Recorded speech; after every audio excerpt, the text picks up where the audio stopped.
Bantuan Prihatin Pahang BPP terus memburu setiap lapisan masyarakat yang memerlukan sekaligus memastikan mereka dapat meneruskan kehidupan dengan baik.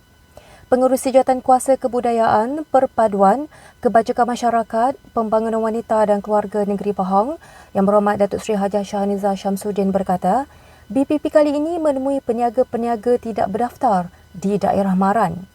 Beliau telah menyampaikan BPP dan salam daripada Yang Amat Berhormat Menteri Besar Pahang kepada penerima dan berharap agar golongan peniaga ini dapat terus berjuang mencari rezeki walau terpaksa menghadapi cabaran hidup di dalam pandemik ketika ini.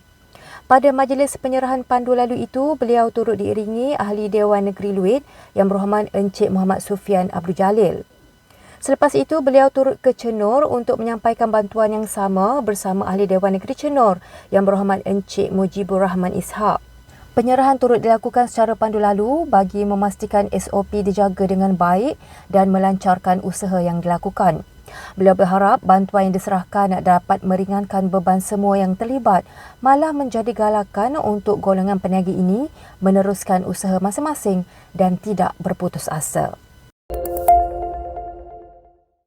Felda melalui yayasannya akan terus melaksanakan program vaksinasi dengan tumpuan diberikan di kawasan-kawasan pedalaman. Pengerusi Lembaga Kemajuan Tanah Persekutuan Felda Yang Berhormat Datuk Seri Idris Jusuh berkata, masih ramai mereka yang tinggal di pedalaman tiada peluang untuk divaksin dan ini memerlukan pergerakan ke kawasan berkenaan. Menurutnya, kawasan Felda Mayam sangat beruntung kerana mempunyai fasiliti seperti Dewan berbanding beberapa lokasi lain yang benar-benar terletak di pedalaman. Jelasnya, program pemvaksinan ini perlu turun ke lokasi pedalaman bagi mewujudkan imuniti kelompok. Sebelum ini, Felda turun ke Terengganu melibatkan kawasan Kertih, Neram dan Jerangau. Manakala hari ini, Felda turun ke Felda Mayam di Bera dan esok ke kampung orang asli Bohor. Beliau berkata demikian ketika ditemui pemberita selepas melawat pusat pemberian vaksin di Dewan Orang Ramai Felda Mayam, Bera. Turut sama, Pengerusi Jawatankuasa Kerja Raya, Pengangkutan dan Kesihatan Negeri Pahang Yang Berhormat Datuk Seri Nurul Azali Sulaiman.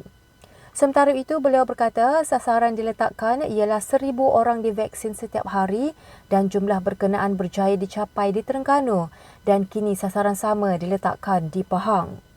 Ini bertujuan untuk mengatasi wabak COVID-19 dengan baik, terutama di kalangan warga Felda yang tinggal di kawasan pedalaman. Menurutnya, kesedaran terhadap kepentingan vaksin di kalangan warga Felda juga semakin meningkat.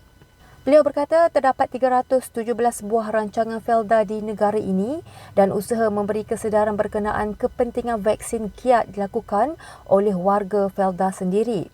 Sehingga 31 Ogos 2021, seramai 101,866 orang atau hampir 91% peneroka Felda telah mendaftar untuk menerima vaksin. Daripada jumlah tersebut, seramai 67,837 orang atau 60.23% peneroka telah lengkap menerima 2 dos vaksin.